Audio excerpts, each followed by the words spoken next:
C'est à 2 pas de la place de la Bastille que débute notre voyage à la découverte de ce Paris plus vert sur les pas de Vincent Calbeau, un architecte vraiment pas comme les autres qui nous transporte dans le futur.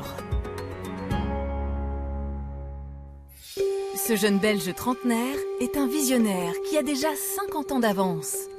Il est l'un des architectes qui travaille actuellement sur le projet du Grand Paris à l'horizon 2050. Et pour lui, l'avenir de la capitale passe irrémédiablement par une alliance avec la nature. L'homme, il s'est un peu autoproclamé l'homo sapiens, comme l'espèce la plus intelligente de notre petite planète bleue.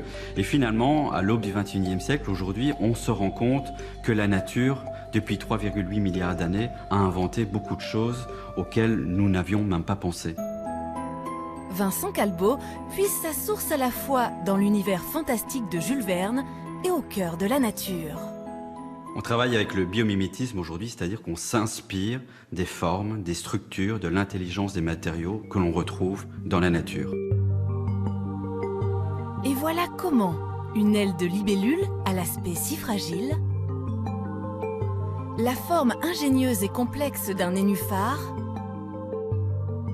ou même le système de ventilation extrêmement efficace d'une termitière se transforme en solution géniale et pratique pour le monde de demain. Par exemple, l'architecture ruche.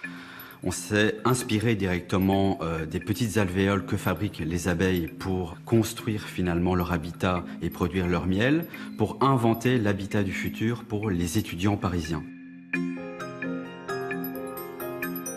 Porte des Lilas, on a inventé une ruche pour les étudiants où ils peuvent habiter suivant un habitat alvéolaire.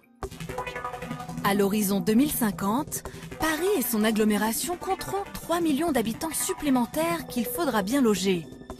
Avec ces habitations inspirées des alvéoles d'une ruche, notre architecte propose une grève végétale totalement autonome avec toiture en panneaux solaires et jardins suspendus qui permettrait de doubler la surface habitable.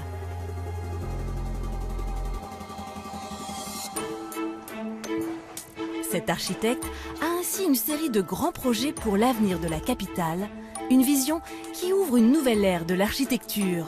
On est dans le processus inverse d'il y a 10 siècles, par exemple. On reconstruit la nature sur la ville et pas la ville sur la nature. Pour concrétiser ces rêves un peu fous et transformer Paris en forêt et les édifices en arbres, Vincent Calbeau arpente dès qu'il le peut la capitale, prend de la hauteur, cherchant les meilleurs angles de vue pour laisser vivre son imagination.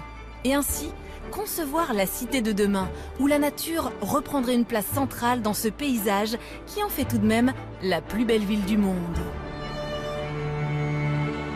Ici, je suis au cœur de la plus belle ville du monde, dans cette ville grise et minérale que je rêve de transformer en une ville végétale.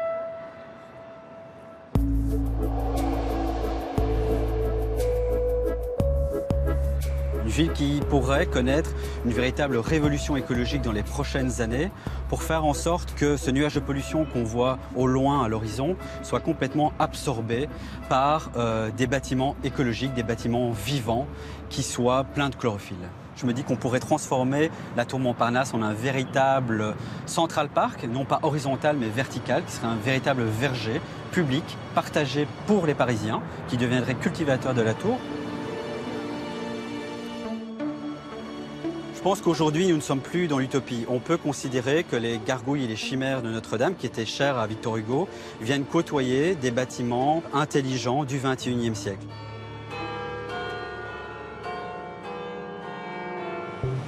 Des gargouilles de Notre-Dame à la tour Montparnasse, notre architecte ne se pose aucune limite, allant même jusqu'à revisiter les artères les plus mythiques de la capitale. Ici, nous sommes rue de Rivoli, la rue qui est dédiée vraiment au tout à l'automobile, qui représente vraiment une autoroute urbaine qui traverse Paris d'est en ouest sur plus de 3 km, qui est très polluée sur le plan atmosphérique, sur le plan sonore, et qu'on a vraiment envie de revégétaliser par une nature sauvage. J'ai envie de proposer la construction de tours montagnes qui proposent des vignobles en cascade, qui proposent des grandes cascades aquatiques également, qui permettent de générer de l'électricité la nuit et des grands voiles solaires inspirés des fameuses ailes de libellule qui se dressent fièrement vers le jardin des Tuileries. Les tours libellules que je dessine ici au-dessus des bâtiments haussmanniens semblent pour certains vraiment de l'utopie complète.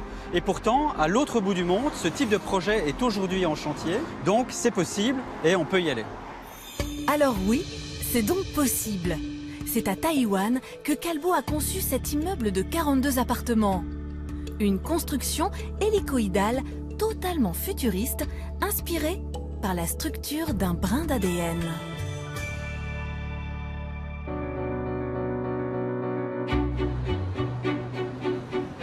En attendant que ses idées prennent vie dans le futur Grand Paris, Vincent Calbo continue son travail, imaginant sans cesse sur la moindre parcelle, même la plus inattendue, le monde de demain.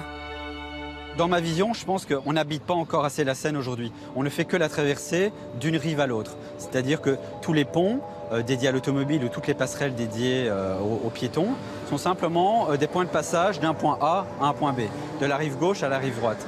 Et on pourrait peut-être un jour faire des ponts habités, comme le Ponte Vecchio à Florence, où on pourrait se restaurer, on pourrait voir une pièce de théâtre directement au milieu de la Seine sur le point névralgique de Paris. Visionnaire ou simple utopiste? L'avenir nous dira bientôt si les projets de Vincent Calbo seront le Paris de demain. Un demain où ville et nature fusionneront.